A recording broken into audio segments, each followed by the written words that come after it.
Privet à tous, c'est Thomas, bienvenue dans cette nouvelle vidéo mes petites sœurs. Je suis dans un parc à Moscou où j'étais tranquillement en train de me reposer comme ça parce que comme il y a énormément de parcs à Moscou, plutôt ici c'est pas vraiment un parc, c'est une petite esplanade qui est quand même assez grande. Je vais aller me promener là juste après. On va d'abord commencer tranquillement en étant assis et après pour pouvoir aller se promener, montrer 2-3 trucs de la vraie vie en Russie. Donc je suis dans le quartier Pechatniki comme la dernière fois, comme la dernière vidéo où j'étais en extérieur. J'étais en train de lire un petit livre d'une personnalité que vous connaissez sûrement. Et par ailleurs, le sujet de la vidéo d'aujourd'hui va être les Russes. Qu'est-ce qu'ils pensent vraiment de la France et des Français? Ça, c'est une question que tout le monde me pose et à vrai dire, c'est même le cas en Russie de savoir qu'est-ce que les autres pensent l'un de l'autre. Et je vais commencer en disant que les Russes ont la sagesse qui n'est pas donnée à tout le monde en Occident de ne pas faire d'amalgame entre la politique et la population. Les Russes sont fiers de leur pays, ça c'est indéniable, c'est-à-dire que quand je dis par exemple qu'en France, quand on monte son drapeau français, on est taxé de racisme direct, en Russie, les gens n'arrivent pas à comprendre. C'est-à-dire que même quelqu'un qui est anti-Poutine ne va pas réussir à comprendre ça. C'est pas possible pour lui parce qu'il faut être fier de son pays. Évidemment qu'il y en a, c'est pas vraiment le cas, mais comme dans tout pays, comme dans tout endroit, il y a toujours des cons. Mais en Russie, il y a une sacrée différence en termes de patriotisme, encore plus depuis 2022 quand les Russes, même qui sont contre la guerre, ont compris qu'en fait l'Occident les prenait pour des cons et qu'ils ont compris la réalité occidentale. C'est-à-dire que les sanctions à l'encontre des Russes et de la Russie ont réussi à faire prendre en considération dans la mentalité des Russes la réalité du terrain, la réalité de ce que pense l'Occident d'eux, qui ne sont pas là pour être gentils au final. Donc il fait suffisamment chaud en ce moment.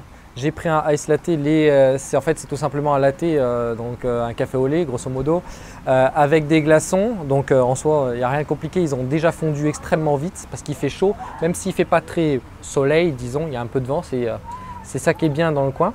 Donc on est ici dans un quartier de Moscou et la première chose qui me vient en tête quand on me dit que pensent les Russes de la France de manière générale, les Russes sont extrêmement intéressés. C'est-à-dire qu'ils ont été bercés de films français, en particulier pendant l'époque soviétique, surtout la fin, de films français, de chansons françaises. Ils arrivent à me sortir des noms de musique que je ne connaissais vraiment pas en tant que Français. Bon, certains c'était normal parce que ce n'est pas vraiment des Français des fois qui le chantent, mais d'autres c'est assez incroyable. Je me souviendrai toujours de cette conversation par rapport à Mylène Farmer où je donnais des exemples de chansons de Mylène Farmer que la personne ne connaissait pas et à l'inverse, ça me donnait des chansons de Mylène Farmer que tout le monde a déjà entendu une fois en Russie que je n'ai jamais entendu de ma vie. C'est ça qui est quand même assez incroyable, l'air de rien. À la vôtre. Bref, dans tous les cas, les Russes sont fascinés quand même par la France et perdent. Disons que la France perd totalement cette aura qu'elle avait jusqu'à présent. On va dire, je pense que c'est même dans le monde et l'Occident de manière générale n'est plus vu de la même manière en Russie.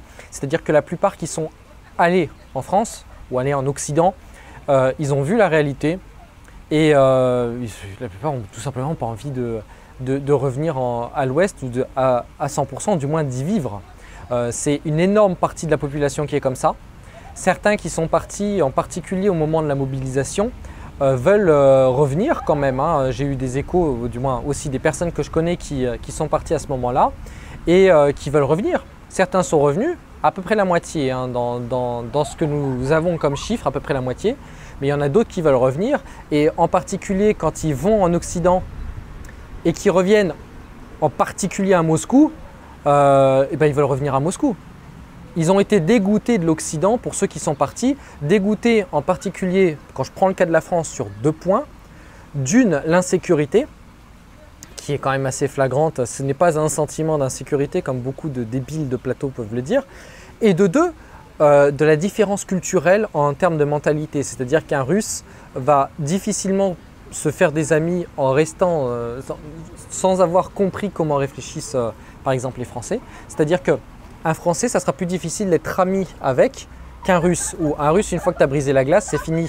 Tout le monde peut avoir des amis en Russie facilement. Et c'est ça qui est quand même, c'est ça la grosse différence. Il faut briser la glace pour pour pouvoir comprendre les Russes et pour pouvoir les admirer parce qu'ils sont quand même vachement admirables. Et typiquement, je me suis fait plus d'amis en Russie qu'en France.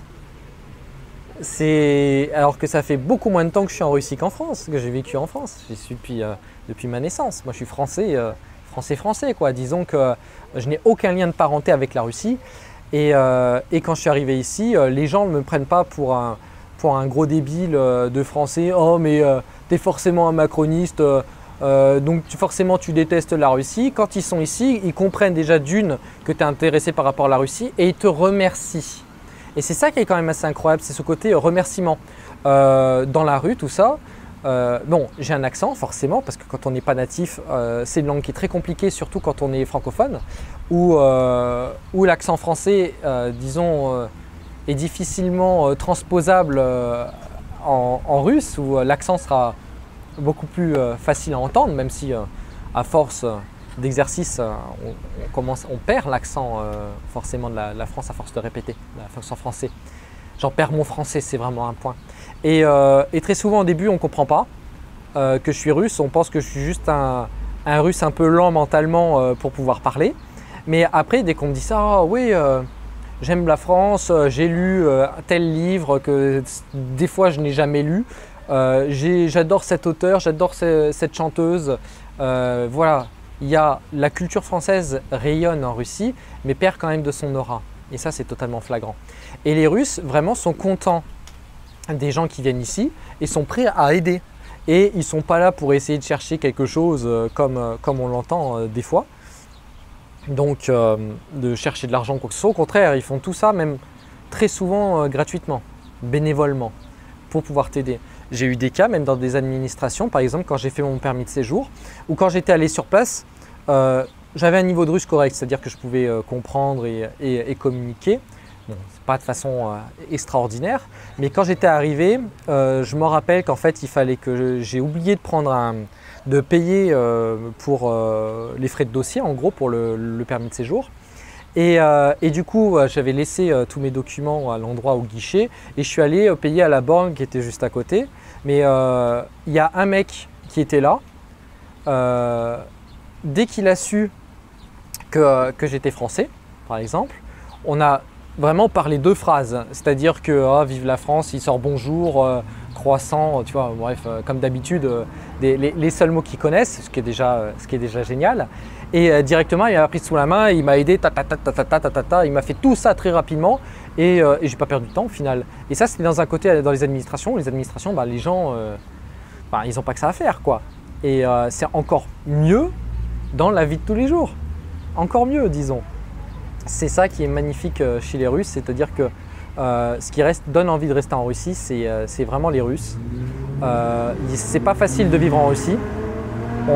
De trouver du travail, c'est pas évident.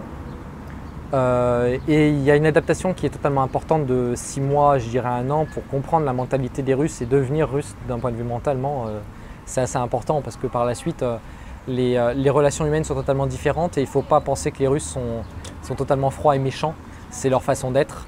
Et on découvre par la suite très rapidement quand on arrive à communiquer avec leur manière qu'en fait ils sont adorables. Et même des gens qui ont l'air extrêmement froids, extrêmement méchants dès le départ, en fait sont extrêmement gentils. Et ça en tant qu'étranger, donc moi je parle en tant que Français, mais même des étrangers, j'ai causé avec des Africains qui m'ont dit exactement la même chose, où les Russes sont très conviviales, qui sont prêts à tout pour aider et ils sont très heureux qu'on soit là. Et ils n'ont pas envie qu'on parte tout simplement, ils ont envie qu'on reste. Et par contre la différence avec le gouvernement, c'est-à-dire que qu'est-ce que pensent les Russes du gouvernement français? Très souvent, chez les hommes en particulier, quand ils savent que je suis français, ils me demandent par rapport à Macron.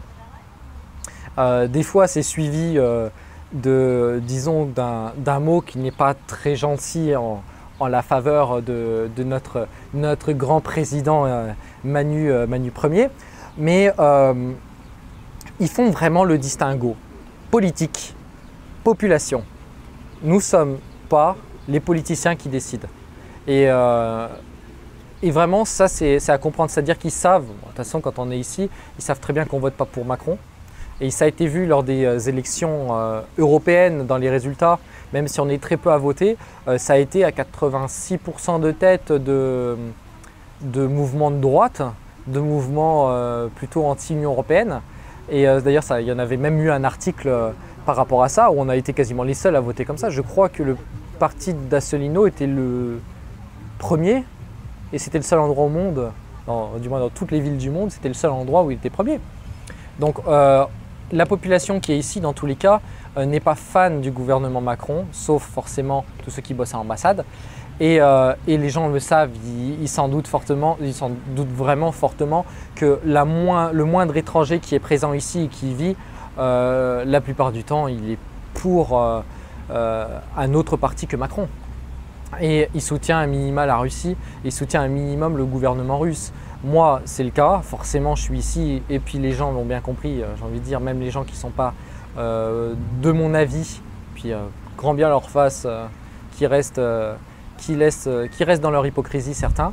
Mais voilà, je soutiens la Russie par rapport aux conneries qui sont faites et dites en Occident, parce qu'il y a énormément de mensonges et c'est là l'objectif de ma chaîne YouTube, c'est de montrer la réalité sur place, contrairement à d'autres qui ne sont même pas sur place et qui osent parler de choses qu'ils ne connaissent pas ou qu'ils ont connues il y a 20 ou 30 ans. Je vous dis, moi, sur les quelques années que je suis présent ici, il y a une sacrée différence d'une de mentalité vis-à-vis de l'Occident et de deux, de relations aussi vis-à-vis des gouvernements occidentaux et d'un point de vue touristique en particulier et des produits par exemple, voilà, il y a un élan patriotique dedans et de l'économie parce que on le voit bien ici, tout a changé et ce qui est assez drôle c'est que certains comparent par exemple les prix de produits qui sont importés ici, qui ne sont plus qui ont été sanctionnés parce que certaines entreprises sont parties et disent qu'il y a de l'inflation énorme alors qu'ils trafiquent les chiffres.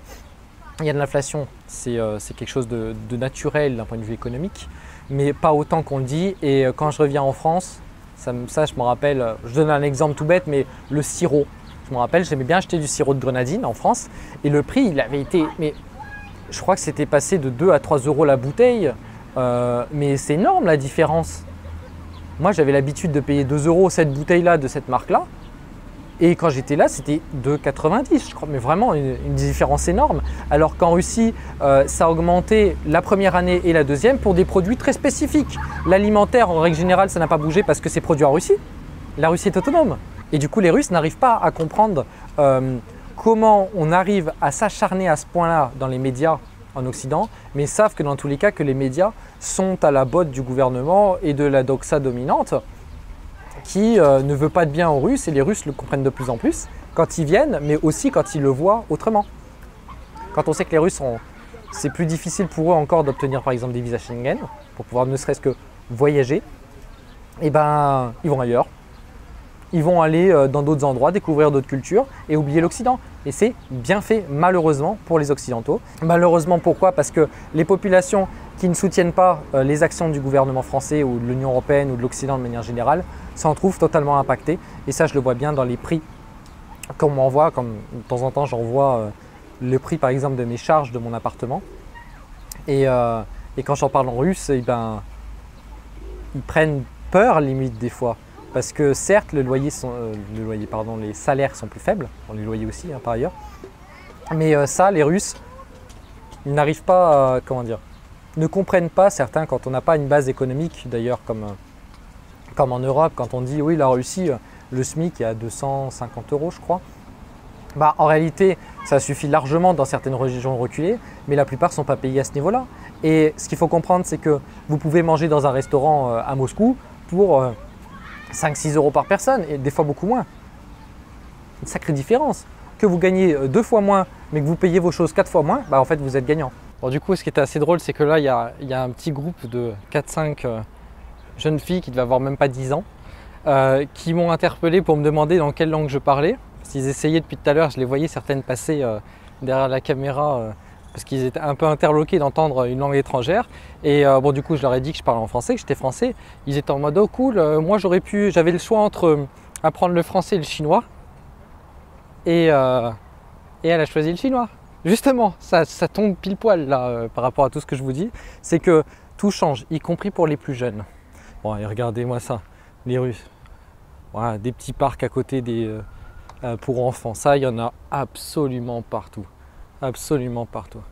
Et c'est une sacrée différence, même les Russes poussent à la natalité parce qu'il y a un problème démographique. Mais ils sont très fiers de leur pays. Ils ne veulent pas forcément d'immigration, donc c'est très contrôlé. Enfin, beaucoup plus contrôlé, disons que c'est pas l'URSS où il n'y a personne qui peut venir vivre. Hein. D'ailleurs, si vous voulez venir en Russie.com, j'en parle très souvent, je propose de l'aide pour ceux qui veulent venir en Russie. Mais c'est contrôlé, mais il n'y a rien d'impossible totalement. Il y a des choses qui peuvent être beaucoup plus faciles que d'autres. Et les Russes, vraiment, il y a un parking. Je vais aller voir, là, il y a un parking. Je vais vous montrer en même temps les voitures typiquement pour vous montrer en même temps la relation, pas que de la France pas que de la Russie vis-à-vis de la France, mais aussi vis-à-vis de l'Occident de manière générale. Donc là, je suis sur un parking et les voitures qui sont un poil plus anciennes, j'espère qu'il y aura un bon exemple. Bon là par exemple vous avez une petite Peugeot, vous avez des voitures un petit peu de tout, vraiment de tout.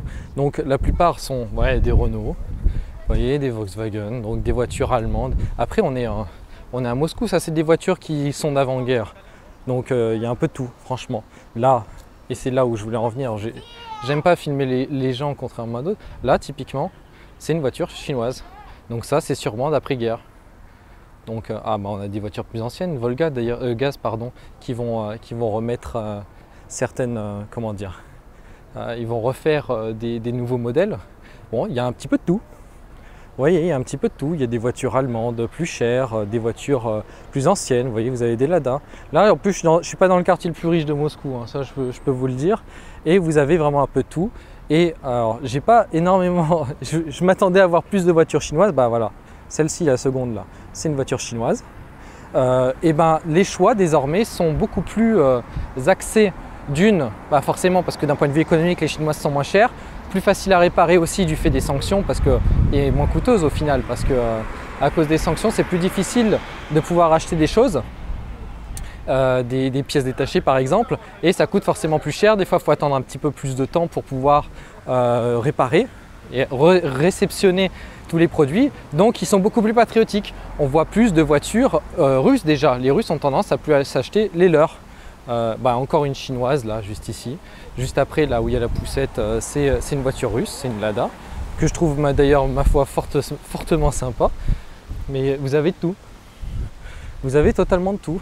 Ah d'ailleurs, et puis, petite arnaque par ailleurs, Renault Duster, pour ceux qui connaissent ça. Renault s'est fait énormément d'argent sur ça. Ils ne mettaient pas le logo. Les taxis, je vais vous montrer, c'est le plus simple. Les taxis, ça, c'est un taxi. Beaucoup maintenant. Alors, il y a quelques marques coréennes, mais là, par exemple, c'est une marque chinoise. Aval. Bon, le nom n'est pas très sexy en français, j'ai envie de vous dire, mais dans tous les cas, les Russes maintenant achètent beaucoup plus par patriotisme, c'est-à-dire que soit ils achètent des trucs qui sont produits en Russie, ou des trucs qui sont faits uniquement par des Russes. Donc parce que voilà, une voiture, ça c'est une voiture de location, de courte durée, une voiture chinoise. Et vraiment, donc là je me balade par ailleurs dans une allée, disons lambda moscovite. J'espère que la lumière n'a pas l'air extraordinaire. Si, ça va. Mais les Russes maintenant veulent plus trop ce qui est occidental, alors que ça faisait rêver dans les années 90. C'était symbole de luxe. T'as un truc occidental, t'es forcément riche. Là maintenant ça se perd vraiment, ça se perd. C'est-à-dire que les gens vivent normalement et ne veulent plus forcément quelque chose d'occidental. Et là, donc du coup, la relation avec la population n'est pas impactée. Les gens veulent toujours qu'on ait des relations et ils trouvent ça justement triste qu'on perd tout, qu'on perd ce qu'on avait bâti pendant très longtemps. Et ça c'est triste parce que les Russes le veulent, mais les gouvernements occidentaux font tout pour bloquer et saper le moral des Russes par rapport à ça. Et au final, on arrive à une situation où les Russes, au bout d'un moment, ne voudront plus revenir. C'était Lavrov, donc le ministre des Affaires étrangères, qui disait que pour reprendre des relations lambda, maintenant il faudra au minimum 15 ans. Il faudra au minimum 15 ans. Donc voilà, encore une voiture chinoise. Bon, je ne vais pas tout le temps vous montrer les voitures, mais vous avez encore des bagnoles chinoises, des voitures. Voilà, c'est un exemple. Mais même dans les produits, vraiment c'est ça. On change de paradigme. on change de mentalité vraiment au sein de la tête des Russes qui a pris énormément de temps par ailleurs à changer, parce que moi quand j'étais arrivé, on était encore à ce côté, quelque chose d'occidental, c'était très bien, mais maintenant que c'est encore plus difficile à se procurer, pas pour tout, hein. On peut toujours acheter, c'est un poil plus cher, parce que certains produits, il faut les passer en importation parallèle, donc forcément il faut la commission de l'importateur du pays, généralement qui finit en Stan ou l'Arménie, et puis voilà. Je vais voler sa petite trottinette. Ouais, tout fonctionne, les bus. Alors là, c'est pas les bus électriques qu'on a comme de temps en temps. Là, c'est un bus lambda. Bon, j'ai envie de vous dire, d'ailleurs, c'est fabriqué en Russie, ça maintenant.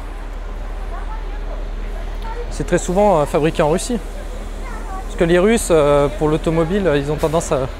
Enfin, l'automobile, disons, plus lourd, ils ont tendance à le fabriquer eux-mêmes avec des boîtes comme Kamaz. Mais bon, on change totalement de paradigme et j'ai envie de vous dire, votez bien de façon qu'on puisse essayer de reprendre des relations avec la Russie, parce que quand on fait les comptes depuis le début, c'est pas les Russes qui ont morflé le plus, hein. Ça c'est certain. Alors j'espère que cette vidéo vous aura plu. N'hésitez pas à me dire en commentaire si vous aimez bien ce genre de vidéo. Si vous en voulez d'autres sur un autre sujet, n'hésitez pas à me le dire. Et on se dit à la prochaine dans une prochaine vidéo. Paka paka.